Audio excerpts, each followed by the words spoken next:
നമസ്കാരം. കഥയല്ലത് ജീവിതത്തിലേക്ക് എല്ലാവർക്കും സ്വാഗതം.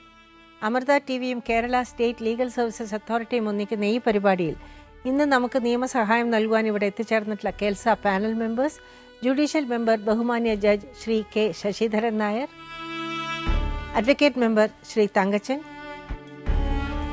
സാമൂഹ്യ പ്രവർത്തകൻ ശ്രീ VNP കൈമൾ. എല്ലാവർക്കും സ്വാഗതം.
എനിക്ക് എപ്പോഴാ വരാൻ തോന്നുന്ന അപ്പം നീ സമാധാനത്തിൽ വന്നാൽ മതി. ഇനി നാളെ എൻ്റെ അമ്മ മരിച്ചിട്ടാണ് വരാൻ പറ്റുന്നത്, അപ്പം വന്നാലും മതി. ഇതിൽ കാരണം എനിക്ക് വയ്യ.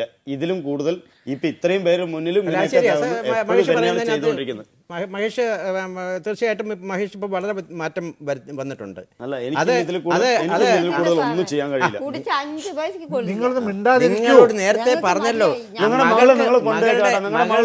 സന്തോഷമാണ് ആഗ്രഹിക്കുന്നതെങ്കിൽ നിങ്ങളുടെ മകളെ എനിക്ക് വേണ്ടാന്ന് സമ്മതിക്കില്ല. ഇനി വേണ്ട. ഇനി ആര് പറഞ്ഞാലും ഞാൻ സ്വയം മരിക്കേണ്ടി വന്നാലും നിങ്ങളുടെ മകളെ എനിക്ക് വേണ്ട. നിങ്ങൾ കൊണ്ടുപോയി ഇരുത്തി പുഴുങ്ങി തിന്ന്. എന്റെ 2 മക്കളും ഫ്രീ ആയി വെച്ചോ. ഇനി ഒരവടി ഞാൻ ഒപ്പിടില്ല.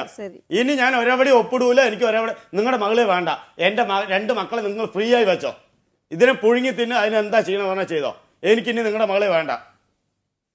ഇനി തീരെ വേണ്ട എനിക്ക്. ഇനി എന്റെ അമ്മ തന്നെ വന്നിട്ട് നീ അവളെ കൂട്ടിട്ട് പറഞ്ഞാൽ എനിക്ക് നിങ്ങളുടെ മകളെ വേണ്ട. ഇനി ഞാൻ ആരും കളിയാക്കാൻ നിൽക്കുന്നില്ല. സമാധാനമായോ ഇപ്പോഴേ? എല്ലാം പറഞ്ഞ അയാൾ സമ്മതിച്ച എല്ലാം വന്നപ്പോ ഒരാൾ പറയുന്നത് ഞാൻ കളിയാക്കി ചെറിക്കുന്നു, ഒരാൾ പറയുന്നത് അങ്ങനെ ചെയ്യുന്നു. നിങ്ങൾ ആരും സർട്ടിഫിക്കറ്റ് എനിക്ക് വേണ്ട. എനിക്ക് നിങ്ങളുടെ മകളെ വേണ്ട. എനിക്ക് ഈ അദാലത്തിൽ വെച്ചിട്ട് ഞാൻ ഇപ്പൊ ദൈവത്താണ് സാക്ഷി പറയാ, നിങ്ങളുടെ മകളെ എനിക്കിനി വേണ്ട. എന്റെ മക്കൾക്ക് എന്ത് സംഭവിച്ചാലും ദൈവം സാക്ഷി നിർത്തി ഞാൻ പറയണം. ഇനി എന്റെ മക്കൾക്ക് എന്ത് സംഭവിച്ചാലും നിങ്ങളുടെ മകളെ എനിക്ക് വേണ്ട. എന്റെ മക്കളെ എങ്ങനെ നോക്കണം, നിങ്ങൾക്ക് പറ്റണമെങ്കിൽ നിങ്ങൾ നോക്കിക്കോ. ഇല്ല പറഞ്ഞാൽ എൻ്റെ തന്നോ, ഞാൻ നോക്കിക്കോളാം. പൊന്നുപോലെ തന്നെ നോക്കിക്കോളാം. നിങ്ങൾ ഈ തല്ലണോ അടിക്കണോ നിങ്ങളുടെ മകൾ തല്ലാനോ അടിക്കാനോ എനിക്ക് തരണ്ട. നിങ്ങൾ ഇനി എൻ്റെ മക്കളെ പറ്റിയാൽ തരും. ഇല്ല, നിങ്ങൾക്ക് വേണമെങ്കിൽ നിങ്ങൾ എടുത്തോളെ. ഇനി എന്ത് പറഞ്ഞാലും ആര് പറഞ്ഞാലും എനിക്ക് നിങ്ങളുടെ മകളെ വേണ്ട. അന്ത്യോളം വെള്ളം കോരിയിട്ട് കലോർത്ത് ഉടയ്ക്കുന്ന പരിപാടിയപ്പോൾ ചെയ്തത് അവർ. നിങ്ങൾ ഭർത്താവിനെ ഈ രീതിയിൽ കുറ്റപ്പെടുത്തിക്കൊണ്ടും ചെറിയ ചെറിയ കാര്യങ്ങൾക്ക് വേണ്ടി വാശി പിടിച്ചുകൊണ്ടും നിങ്ങളുടെ രീതിക്കനുസരിച്ച് ഭർത്താവ് വരണമെന്ന് ആഗ്രഹിക്കുന്ന രീതിയിലാണോ ഇപ്പോഴും നിൽക്കുന്നത്? ഇപ്പം വ്യക്തമായിട്ട് അറിയണോ ഇത്? നിങ്ങൾക്ക് ഭർത്താവിനോടൊപ്പം ഭർത്താവിൻ്റെ അമ്മയോടൊപ്പവും നിങ്ങൾക്ക് അവിടെ കഴിയാൻ നിങ്ങളുടെ മനസ്സിന് തയ്യാറുണ്ടോ ഇല്ലയോ എന്നുള്ള ഇപ്പം അറിയണം. ഇപ്പം മേഡം അപ്പോഴേ പറഞ്ഞ മാതിരിയാണെങ്കിൽ എനിക്ക് കുഴപ്പമില്ല, ഞാൻ പോയി ഇരിക്കും അവിടെ എന്ന് വെച്ചാൽ അപ്പോഴേ മേഡം അതിന് സമ്മതമാണോ നിങ്ങൾ തന്നെ നിങ്ങളുടെ ഭർത്താവിനോട് ചോദിക്കണം. ഇനി ഞാൻ ചോദിക്കില്ല. എങ്ങനെയാണെങ്കിലും വേണ്ട ഇനി തന്നെ എനിക്ക്. അല്ല, അങ്ങനെ നമ്മൾ വാശി പിടിക്കല്ലേ. ഒരു ചെറിയ അവര് കൊണ്ടുപോട്ടെ.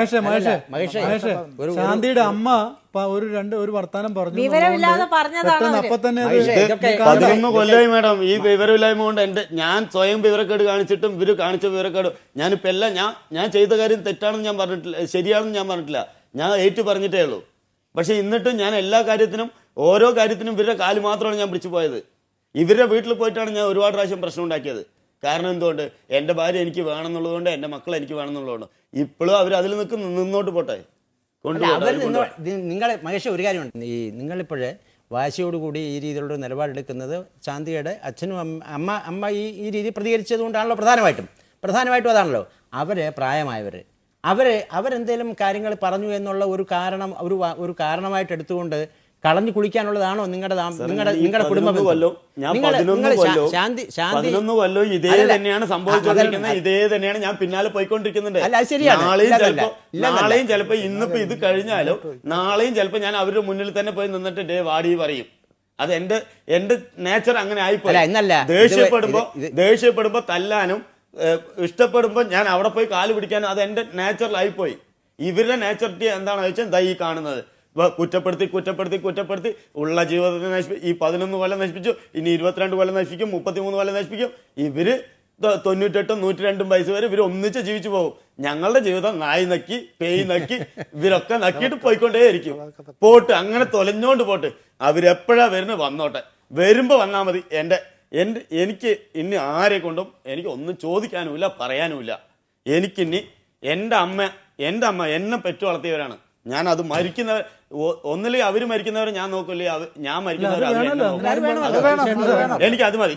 എന്നിട്ട് ഇവരെല്ലാവരും കൂടി തീരുമാനിച്ച് ഉറപ്പിച്ച് ഇവര് വിഞ്ഞു ആരൊക്കെ ഉണ്ടെങ്കിലൊക്കെ പോയി കംപ്ലൈന്റ് കൊടുക്കാനോ പറയാനോ ഒക്കെ ഉണ്ട് പറഞ്ഞാൽ എല്ലാം കഴിഞ്ഞിട്ട് എൻ്റെ കാര്യം അല്ലെങ്കിൽ എൻ്റെ അമ്മയുടെ കാര്യം ഏതെങ്കിലും ഒന്ന് കഴിഞ്ഞിട്ട് ഇവര് ഇനി വന്നാൽ മതി. ഇനി എൻ്റെ വീട്ടിൽ ഞാൻ കേട്ടില്ല, അല്ലാതെ ഞാൻ കേട്ടില്ല. അത് എൻ്റെ ഇന്നത്തെ വാശിയാണ്. കുട്ടികളുടെ കാര്യങ്ങൾ നല്ല രീതിയിൽ നോക്കാൻ പറ്റും. എനിക്ക് കുട്ടികളുടെ പഠിപ്പ് കാര്യങ്ങൾ എല്ലാ രീതിയും നന്നായി നോക്കണം. അതെനിക്ക് ചെയ്തു തന്നാൽ മതി. കുട്ടികളുടെ പഠിപ്പ് രീതികളെല്ലാം സ്വാഭാവികം പറയുമ്പോൾ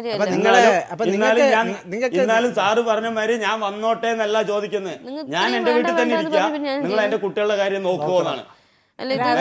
അത് വളരെ ശരിയാണ്. മനസ്സിലായില്ലേ? ഞാനും അതാ ശ്രദ്ധിക്കുന്നത്. കുട്ടികളുടെ കാര്യങ്ങൾ നല്ല രീതിയിൽ കുട്ടികളുടെ കാര്യം നിങ്ങൾ മെയിൻ്റനൻസിന് കോടതി കയറിക്കോളും, അതേ നടക്കുള്ളൂ. അത് മാത്രമായിട്ട് ഇവിടെ വെച്ചോണ്ടിരിക്കാൻ പറ്റില്ല. നിങ്ങൾക്ക് നിങ്ങളുടെ ഭർത്താവിനെ വേണ്ട, ഭർത്താവ് നിങ്ങളുടെ ഇഷ്ടപ്രകാരം നിങ്ങളുടെ ഭർത്താവിന്റെ അമ്മയെ വേണ്ട. പക്ഷെ കുട്ടികളുടെ കാര്യം മാത്രമേ അയാൾ നോക്കണം. അയാളുടെ കുട്ടികളുടെ കാര്യം അയാൾ നോക്കുന്നുണ്ട്, അയാൾ നോക്കുകയും ചെയ്യും. ഭാര്യയുടെ ആവശ്യമുണ്ട്, അതുകൊണ്ട് കൂടെ കണക്കാക്കണം. അല്ല, അതിനോട് ഞാൻ ആ ഒരു ഇതിലേക്ക് ഞാൻ പോകുന്നില്ല. അയാളുടെ ആവശ്യങ്ങൾ എന്താന്ന് വെച്ചാൽ നമുക്ക് അയാളുടെ കുട്ടികളെ നോക്കുന്നുണ്ട്. അയാൾ ഈ കൊല്ലം പോലും ആ പൈസ ചെലവാക്കി സ്കൂളിലെ കാര്യങ്ങൾ നോക്കിയിട്ടുണ്ട്. നിങ്ങളല്ലേ പറഞ്ഞേ ഞങ്ങൾ പോറ്റി വളർത്തിയ അത് ചെയ്തു ഇത് ചെയ്തു. ചെയ്യൂ, പൈസ അയാൾ തരുന്നുണ്ടല്ലോ. തരുന്നില്ല മേഡം, കയ്യിൽ തരുന്ന കുട്ടികളെ ശാന്തി വിചാരിക്കുന്ന പോലെ മാത്രം കാര്യങ്ങൾ നടപ്പാക്കാൻ കഴിയില്ല. നിങ്ങൾ കോടതി കേസ് കൊടുത്തിട്ടുണ്ട്, ഇനി ആ കേസിന്റെ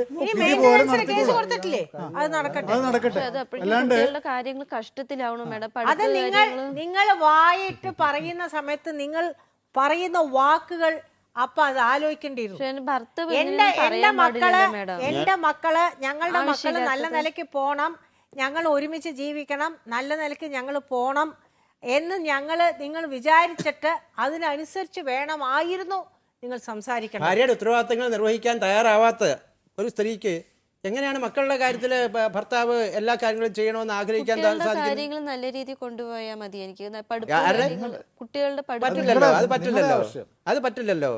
അത് നിങ്ങളുടെ ഭാര്യ എന്നുള്ള ഉത്തരവാദിത്വം നിങ്ങൾക്ക് നിർവഹിക്കാൻ സാധിക്കില്ല എങ്കിൽ പക്ഷെ നിങ്ങൾ ആവശ്യമില്ല. ബാക്കിയുള്ള പക്ഷേ കാര്യങ്ങൾ സാർ, വിട്ടേക്ക്. അയാൾ അച്ഛൻ എന്നുള്ള ഉത്തരവാദിത്വം അയാൾ നിറവേറ്റാൻ അത് അയാൾ തയ്യാറാണ്. നിർവഹിക്കും. അത് അയാൾ അയാൾ ചെയ്യുന്നുണ്ട്. നിർവഹിച്ചോളും. അത് പിന്നെ നിർവഹിച്ചോളും. ഈ സ്കൂളിലേക്ക് കൊണ്ടുപോയി വിടുക, നിങ്ങൾ ജോലിക്കൊന്നും പോകുന്നില്ലല്ലോ, കൊണ്ടുപോയി വിടുക, കൊണ്ടുപോയി കൂട്ടിക്കൊണ്ടുവരിക. ഈ ബന്ധം അവസാനിപ്പിച്ച് വിടുക എന്നുള്ള രീതിയിൽ അല്ല ആ ഡൈവോഴ്സ് പെറ്റീഷൻ എങ്ങനെയാണെന്ന് വെച്ചാൽ തീരുമാനിക്കുക എന്നുള്ള രീതിയിലായിരുന്നു എന്റെ നമ്മളൊരു ധാരണയിൽ വന്നിരുന്നുവെങ്കിൽ മെയിൻ്റെനൻസ് കാര്യം നമ്മൾ ആലോചിക്കുമായിരുന്നു. അതെ. അതല്ല, അങ്ങനെയല്ല നമ്മൾ ആലോചിച്ചത്.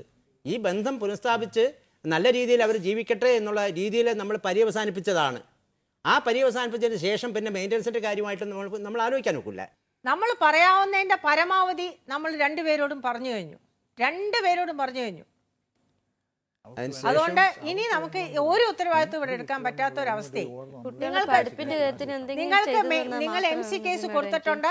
MC കേസ് കോടതിയിൽ നിൽക്കുന്നുണ്ട്. അതിനുവേണ്ടി ഇവിടെ ഞങ്ങൾക്ക് ഒരു ഇത് വെക്കാൻ പെറ്റീഷൻ വെക്കാൻ പറ്റില്ല. അവരുടെ വിദ്യാഭ്യാസ കാര്യം ഭയങ്കര ഞാൻ ചെയ്തോളാം മാഡം. ഇതുമാതിരി ഒരു വിവരക്കെട്ടതിന് കെട്ടിയത് കൊണ്ട് ഞാൻ എൻ്റെ കുട്ടികളുടെ കാര്യം മുഴുവൻ ഞാൻ നോക്കിക്കോളാം. ഞാൻ നിങ്ങൾക്ക് എഴുതി ഒപ്പിട്ട് വേണമെങ്കിൽ തരാം.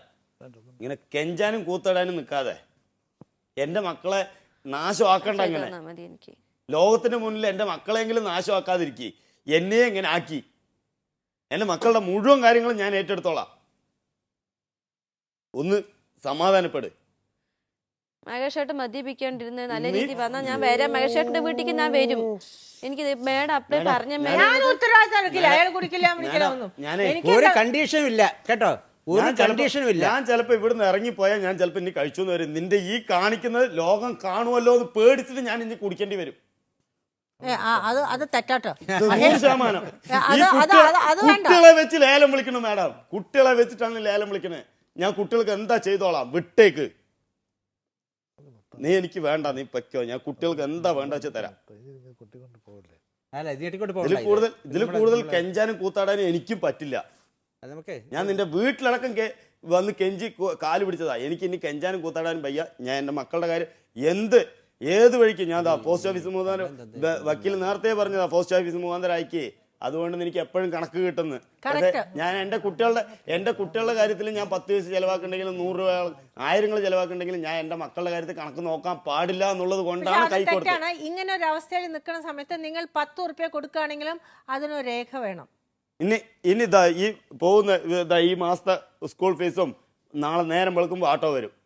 നാളെ മുതൽ സ്കൂൾ ഫീസ്, ഓട്ടോ ഫീസ്, കുട്ടികളുടെ തിന്നാനോ ചോറിനോ എന്താണ് നീ പറയുന്നത് ഞാൻ തരാം. നീ മാത്രം എനിക്കൊന്ന് ഒഴിവായി തന്നാൽ എനിക്ക് സമാധാനം കിട്ടും. വൃത്തിയായിട്ട്.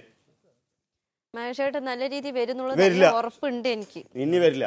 ഇനി വന്നാലും എനിക്കറിയാം മേഡം, മഹേഷേട്ട് നല്ല രീതി വരും. ഇതിപ്പോ ഒരു ഈ മദ്യപാനും പ്രശ്നങ്ങളൊക്കെ കൂടി ആയിട്ടാണ് ഇങ്ങനെ വന്നിരിക്കുന്നത്. തൽക്കാലം എന്റെ കുട്ടികളുടെ കാര്യങ്ങൾ നോക്കി എന്റെ ഭർത്താവ് നാളെ 2 മണിക്ക് അങ്ങനെ വരുമായിരിക്കും. നല്ല രീതി വരുന്നുള്ളത് ഉറപ്പിടും. കാരണം രാഹുകാലം കഴിയുമ്പോൾ നിങ്ങൾ ഇങ്ങനെ ഭാവനയെ കണ്ടുകൊണ്ടിരുന്നു കഴിഞ്ഞാൽ ജീവിതം കുട്ടികളുടെ കാര്യങ്ങൾ നോക്കി എടുക്കട്ടെ സാറേ. എനിക്ക് അത് മാത്രം നല്ല രീതിയിൽ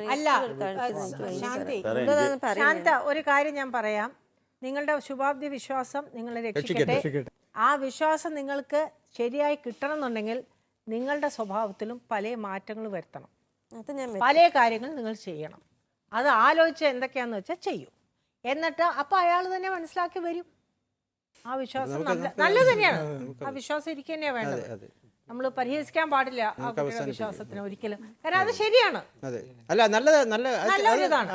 അതുകൊണ്ട് ആ കുട്ടി നന്നായിട്ട് അതിനുള്ള മാറ്റങ്ങൾ നിങ്ങളിൽ കാണണം.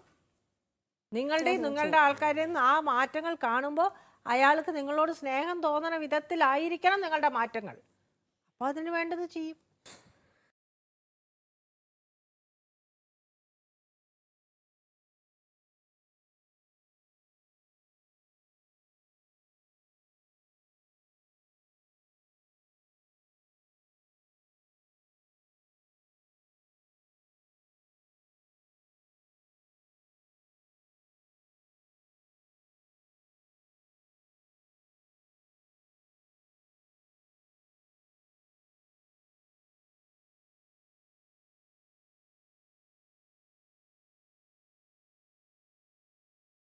കഥയല്ലിതു ജീവിതം കഥയല്ലിതു ജീവിതം. സർ, ഈ കേസിനെ കുറിച്ച് താങ്കൾക്ക് പറയാനുള്ളത്? എന്തായാലും നമ്മൾ ഒരു വളരെ ദൗർഭാഗ്യകരമായിട്ടുള്ള ഒരു അവസ്ഥയിലാണ് ഈ എപ്പിസോഡ് അവസാനിപ്പിക്കേണ്ടി വന്നിരിക്കുന്നത്. കാരണം നമ്മൾ ഇത്രയും ദീർഘനേരം ഇവരുടെ രണ്ടുപേരുടെയും, ശാന്തിയുടെയും മഹേഷിൻ്റെയും കാര്യങ്ങൾ കേൾക്കുകയും ചർച്ച ചെയ്യുകയും ചെയ്തു. ഞങ്ങൾ നേരത്തെ സൂചിപ്പിച്ചതുപോലെ തന്നെ ഒരു മതിയായ കാരണങ്ങളില്ലാതെയാണ് ഇവർ വേർപിരിഞ്ഞ് താമസിക്കുന്നത്. മതിയായ കാരണങ്ങളില്ലാതെയാണ് തുടർന്നും വേർപിരിഞ്ഞ് താമസിക്കാൻ പോകുന്നത്. ചെറിയ ചെറിയ വാശികളും ചെറിയ ചെറിയ വൈരാഗ്യങ്ങളും ചെറിയ ചെറിയ കുശുമ്പ് കുന്നായ്മകളും ഉള്ള ഒരു രീതി മാത്രമേ ഇതിനകത്തുള്ളൂ. ഇവിടെ നിന്ന് പോയി കഴിഞ്ഞാലും ഒന്നുകൂടി വീണ്ടും വിചാരത്തോടുകൂടി ഇതിനെ സമീപിച്ചുകൊണ്ട് നിങ്ങൾ ഈ ചെറിയ വാശികളൊക്കെ മാറ്റിവെച്ചുകൊണ്ട് നിങ്ങൾ ഇവിടുന്ന് പോയി അവിടെ ചെന്നിട്ട് നാളെ തന്നെ നിങ്ങൾ ഒരു നല്ലൊരു ഒരു കുടുംബജീവിതം, ദാമ്പത്യബന്ധം പുനഃസ്ഥാപിച്ചുകൊണ്ടൊരു നല്ല കുടുംബജീവിതം നിങ്ങൾക്കുണ്ടാകട്ടെ എന്ന് മാത്രമാണ് എനിക്ക് ആശംസിക്കാനുള്ളത്. അത് മാത്രം പറഞ്ഞുകൊണ്ട് ഞാൻ അവസാനിപ്പിക്കുന്നു. ആസ് ആൻ അഡ്വക്കേറ്റ് മെമ്പർ, ഒരു കുടുംബബന്ധം തകർന്നു പോകാൻ വേണ്ടി എത്ര നിസ്സാരമായ കാര്യമുണ്ടായാലും ഒരു കുടുംബബന്ധം തകർക്കാൻ കഴിയുമെന്നുള്ളതാണ് ഇത് കാണുന്ന പ്രേക്ഷകർ മനസ്സിലാക്കേണ്ടത്. ഇവിടെ യഥാർത്ഥത്തിൽ ഈ കഴിഞ്ഞ 5 വർഷമായിട്ടാണ് മഹേഷ് അതുപോലെ ശാന്തിയും വേറിട്ട് താമസിക്കുന്നത്. ഇവർ തമ്മിലുള്ള ബന്ധത്തിൽ ഏറ്റവും കൂടുതൽ പ്രശ്നം ഉണ്ടായത് ഈ 5 വർഷം വേറിട്ട് താമസിച്ചതിന് ശേഷമാണെന്നുള്ളതാണ് ഏറ്റവും ഒരു വിചിത്രമായിട്ടുള്ള കാര്യം. ഈ കേസുകളൊക്കെ ഉണ്ടായിട്ടുള്ളതും ഈ 5 വർഷത്തിന് ശേഷമാണ്. അപ്പോൾ ഒന്നിച്ച് ജീവിച്ചിരിക്കുന്നതിനേക്കാളും മോശമായിട്ടുള്ള അവസ്ഥ 5 വർഷത്തിന് ശേഷം ഉണ്ടായി. അതോടൊപ്പം തന്നെ ഇവർ തമ്മിലുള്ള പരസ്പരമായ കമ്മ്യൂണിക്കേഷൻ ഉണ്ടാവുകയും ചെയ്തിട്ടുണ്ട്. കുട്ടികളുടെ കാര്യം മഹേഷ് നോക്കിയിട്ടുണ്ട് താനും. അപ്പോൾ ഇത് വളരെ വിചിത്രമായിട്ടുള്ള രീതിയിലുള്ളൊരു ബന്ധമാണ് നിങ്ങളെ തമ്മിൽ ഞങ്ങൾക്ക് തോന്നിയിട്ടുള്ളത്. ഇത് ഭംഗിയായിട്ട് തീരും, നിങ്ങൾ വീണ്ടും യോജിച്ച് മുന്നോട്ട് പോകുമെന്നുള്ള പ്രതീക്ഷയാണ് ഞങ്ങൾക്കുള്ളത്. അതിന് വേണ്ടിയിട്ട് ശാന്തിയുടെ അച്ഛനമ്മമാരും അതുപോലെ മഹേഷിൻ്റെ അമ്മയും സഹകരിച്ചു കഴിഞ്ഞാൽ ഇത് വീണ്ടും നല്ല നിലയിലേക്ക് കൊണ്ടിട്ട് നിങ്ങൾക്ക് ഒന്നിച്ച് നിങ്ങളുടെ മക്കളോടൊപ്പം ജീവിക്കാൻ സാധിക്കുമെന്നുള്ള പ്രത്യാശയോടുകൂടി ഞാൻ അവസാനിപ്പിക്കുകയാണ്. ആസ് എ സോഷ്യൽ വർക്കർ, ഇവിടെ ഈ രണ്ടുപേരും തമ്മിൽ, മഹേഷും ശാന്തിയും തമ്മിൽ നോക്കുമ്പോൾ രണ്ടുപേരും വ്യത്യസ്തമായ സ്വഭാവങ്ങൾപ്പെട്ടതാണെന്ന് എനിക്ക് തോന്നുന്നു. മഹേഷിനെ സംബന്ധിച്ചോളം പറയുകയാണെങ്കിൽ മഹേഷ് ഇപ്പോൾ അഡ്വക്കേറ്റ് മെമ്പർ പറഞ്ഞതുപോലെ വളരെ പെട്ടെന്ന് ഇമോഷണലാകുന്ന ഒരു വ്യക്തിയാണ്. പക്ഷേ വളരെ സിൻസിയറിറ്റി ഉള്ള ഒരു വ്യക്തിയാണെന്നാണ് നമുക്ക് മനസ്സിലാകുന്നത്. വിവാഹ ജീവിതം എന്ന് പറഞ്ഞു കഴിഞ്ഞാൽ ഭാര്യയും ഭർത്താവ് ഒന്നിച്ച് ജീവിക്കുക എന്നുള്ളതാണ്. അതല്ലാതെ ഒരു ജീവിതത്തെപ്പറ്റി ആലോചിച്ചിട്ട് കാര്യമില്ല. അത് വിവാഹ ജീവിതമല്ല. ആദ്യമായിട്ട് ചെയ്യേണ്ടത് നിങ്ങൾ ഒന്നിച്ച് താമസിക്കുക. ആ ഒന്നിച്ച് താമസിച്ചതിന് ശേഷമാണ് മറ്റെന്ത് കാര്യങ്ങളും തുടങ്ങേണ്ടതെന്നുള്ള അഭിപ്രായമാണ് എനിക്കുള്ളത്. അതിനു വേണ്ടി നിങ്ങൾ തമ്മിലൊന്ന് സംസാരിക്കുക. ഇവിടെ അതിനുള്ള അവസരം കിട്ടിയിട്ടും ശാന്തി അതിന് തയ്യാറായില്ല. ഞങ്ങളൊക്കെ മാറി തരാമായിരുന്നു. അവിടെ ഇരുന്ന് നിങ്ങൾക്ക് എത്ര സമയം വേണം ഒന്നിച്ച് സംസാരിക്കാമായിരുന്നു. അങ്ങനെ വന്നില്ലല്ലോ, അതുകൊണ്ടാണ്. അല്ല, അതാണ് ഇത് ഈ പറഞ്ഞ ഒരു അവസരം ഉണ്ടാകുമ്പോൾ അത് ഉപയോഗിക്കുക എന്നുള്ളത് നമ്മുടെ കഴിവും കൂടെയാണ്, അല്ലേ? അവസരം ഉണ്ടാകുമ്പോൾ നിങ്ങൾക്ക് ചെയ്യാമായിരുന്നു. നിങ്ങൾക്ക് എല്ലാത്തിനും ഉള്ളതായ ഒരു ഇൻഹിബിഷനുണ്ട്. ആ ഇൻഹിബിഷനാണ് ഇതിൻ്റെ പ്രധാനപ്പെട്ട ഒരു കാരണവും. എല്ലാത്തിനും സംശയമാണ്. തമ്മിൽ ഒന്ന് മനസ്സിലാക്കാൻ ശ്രമിച്ചുകൊണ്ട് ആ മനസ്സിലാക്കുക എന്നുള്ള പ്രക്രിയയാണ് നിങ്ങളിത് ചെയ്യാത്തത്. ചെയ്തിട്ട് ആ 2 കുട്ടികളുടെ ജീവിതം ഭംഗിയായി കൊണ്ടുവരാനായിട്ട് നിങ്ങൾക്ക് അവസരമുണ്ട്. അത് ചെയ്യണമെന്ന് മാത്രമേ എനിക്ക് അഭ്യർത്ഥിക്കാനുള്ളൂ. കഥയല്ലിതു ജീവിതം കഥയല്ലിതു ജീവിതം. എനിക്ക് പറയാനുള്ളതൊക്കെ നേരത്തെ ഞാൻ ഒരുപാട് പറഞ്ഞു കഴിഞ്ഞു. ഇനി ഞാൻ ഒന്നും ആവർത്തിച്ച് പറയുന്നു. ഇവിടെ സാർമാരോട് ചോദിക്കണം, അപ്പളേ മേഡം പറഞ്ഞ മാതിരി ചെയ്യാൻ പറ്റുമോ? തൽക്കാലം അമ്മ കുറച്ചാണ് ഇരിക്കട്ടെ, നമ്മളായിട്ടുള്ള ഒരു സന്തോഷകരമായ ജീവിതം നന്നാക്കാൻ പറ്റുമോ? തൽക്കാലം അമ്മ അവിടെ ഇരിക്കട്ടെ. നിങ്ങൾ ഞാനായിട്ടുള്ള ഒരു ജീവിതം ഇന്നുവരെ ഉണ്ടായിട്ടില്ല. അതുകൊണ്ടാണ് പറയാൻ കാരണം. നന്നായി ആലോചിച്ചിട്ട് നന്നായി ആലോചിച്ചിട്ടാണ് ഞാൻ പറയണത്. എപ്പോഴാണെന്ന് വെച്ചാൽ വീട്ടിലേക്ക് എത്തിയാൽ മതി. അല്ലാതെ ഞാൻ ഇനിയിപ്പോൾ നിന്റെ പിന്നാലെ നടക്കാനൊന്നും കഴിയില്ല. ഇനി എന്നെ പാപ്പ മേഡം പറഞ്ഞ മാതിരി ചെയ്യാൻ പറ്റുമോ ചോദിക്കാൻ ഞാൻ. തൽക്കാലം അമ്മ അവിടെ ഇരിക്കട്ടെ. നമ്മൾ എന്തായാലും ഒരു കുട്ടിയായിട്ട് കുട്ടികളുടെ കൂടെ ഒരു ഒരുത്തൊക്കെ കാര്യങ്ങളുണ്ടെന്ന് അറിയോ. ഒറ്റയ്ക്ക് ഇപ്പം തന്നെ പനി വന്ന് ഞാൻ എത്ര കഷ്ടപ്പെടറിയോ. ഈ വയസ്സായ ആൾക്കാരുടെ വീട്ടിൽ ഞാൻ എന്ത് ചെയ്യണത്? അയാൾ പറഞ്ഞല്ലോ നിങ്ങൾക്ക് എപ്പോഴാണ് സൗകര്യം പോലെ വീട്ടിലേക്ക് വന്നോളാൻ. ഇതിൽ കൂടുതൽ അയാൾക്ക് പറയാൻ പറ്റില്ല. ഇപ്പം വേണം അത് ചെയ്യാത്. ഇഷ്ടം പോലെ സൗകര്യം പോലെ എപ്പോഴാന്ന് വെച്ചാൽ വീഴുന്നോന്ന് അയാൾ വളരെ അങ്ങനെ ഓപ്പണായിട്ട് അയാൾ പറഞ്ഞു കഴിഞ്ഞു. ശാന്തി ഒന്നും അങ്ങോട്ട് ചെല്ലാന്നല്ലേ അടുത്തല്ലേ ചിലപ്പോ അവരെ അവിടെ അല്ലേ ഇപ്പൊ ഇതിങ്ങനെ പറയേണ്ട നടത്തിയല്ലേ? കാര്യമില്ല. അതിന്റെ ഒന്നും ആവശ്യമില്ല സാർ, അത് വേണമെങ്കിൽ വന്നോട്ട്. വെറുതെ ഇനിയിപ്പോ ഒന്നും പറയാനില്ല. കൂടുതലൊന്നും പറയാനില്ല. ഇത് പറഞ്ഞ പേര് നിൽക്കുമല്ലയോ പറ്റില്ല. നോക്ക് മെടകിൽ തന്നെ പറയരുത്. അങ്ങനെ പറയുള്ളൂ. അത് അങ്ങനെ അതാണ് അത് അങ്ങനെ പറയുള്ളൂ. വെറുതെ നാട്ടുകാരും മൊത്തം വഷളായിക്കൊണ്ടിരിക്കുന്നു. അപ്പൊ പറയും അല്ല അത് കണക്കൂട്ടണ്ട മഹേഷേ. അവിടെ പോയി ഇവിടെ പോയി ഇവിടെ വന്ന് തീരെ വേണ്ടെന്ന് പറയണേ. വാശിയുടെ പുറത്ത് നിന്ന് കാര്യങ്ങൾ പോകണ്ടല്ലോ. ഇതാണ് നേരത്തെ ഞാൻ പറഞ്ഞത്. നിങ്ങൾ കാര്യം ചെയ്യൂ, നിങ്ങൾ നാളെ ചെന്നിട്ട് നിങ്ങൾ നേരെ അത് പറഞ്ഞല്ലോ, ഓപ്പൺ ഇൻവിറ്റേഷൻ ആണ് അയാൾ കൊടുത്തത്. അതല്ലേ എപ്പോഴാന്ന് വെച്ചാ വന്നോളാൻ. അത് പിന്നെ കണ്ടീഷൻസ് പറഞ്ഞുകൊണ്ട് ചെല്ലുന്നതിൽ അർത്ഥമില്ല. അതെ അതെ. അല്ല വേറെ കാര്യം വെച്ചാല് ഇത് അല്ല, ഈ കുട്ടി ഒന്നും പറയണ്ട, ആ കുട്ടി പ്രവർത്തിക്കട്ടെ. അതെ അതെ അതെ. അതേ ഞാൻ പ്രവർത്തനത്തിൽ കൂടിയാ കാണിക്കണ്ടേ. അത് ഇപ്പോൾ തന്നെ ആവാം ആ പ്രവൃത്തി. അതെ നമ്മൾ ഫെയിലായി പോയി എന്നുള്ള ഒരു രീതിയിൽ പുറത്ത് വരണ്ടെന്നുള്ളതുകൊണ്ട് പറഞ്ഞതാണ്. ഇപ്പോൾ തീരുവാണെങ്കിൽ അത് നന്നായിട്ട് പര്യവസാനിക്കുന്ന തലത്തിൽ നമുക്കത് അവസാനിപ്പിക്കാൻ പറ്റും. അല്ലെങ്കിൽ അത് പിന്നീട് നിങ്ങൾക്കും അതൊരു എന്തായാലും അല്ലേ പരാജയപ്പെട്ടു എന്നുള്ള നിലയ്ക്ക് അത് വരുന്നതിനേക്കാളും നല്ലത്. അല്ല അത് പറയേണ്ടത് മഹേഷാണ്. അതാണ്. അല്ല, മഹേഷ് ഓപ്പൺ ആയിട്ട് പറഞ്ഞു കഴിഞ്ഞു. അല്ല നാളെ ചെല്ലുന്ന കാര്യമാണ്. അത് എപ്പോഴാണ് തന്നെ വന്നോട്ടെ എന്ന്. ഇതിൽ കൂടുതൽ ഒരാണ് താഴ്ന്ന് പറയില്ല.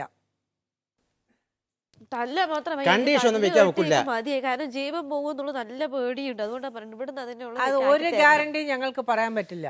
അയാൾ പറഞ്ഞത് അയാള് തല്ലാൻ പാടില്ല എന്ന് അത് മഹാ തെറ്റായ കാര്യമാണെന്ന് ഞങ്ങൾ ആവർത്തിച്ച് മഹേഷിനോട് പറഞ്ഞിട്ടുണ്ട്.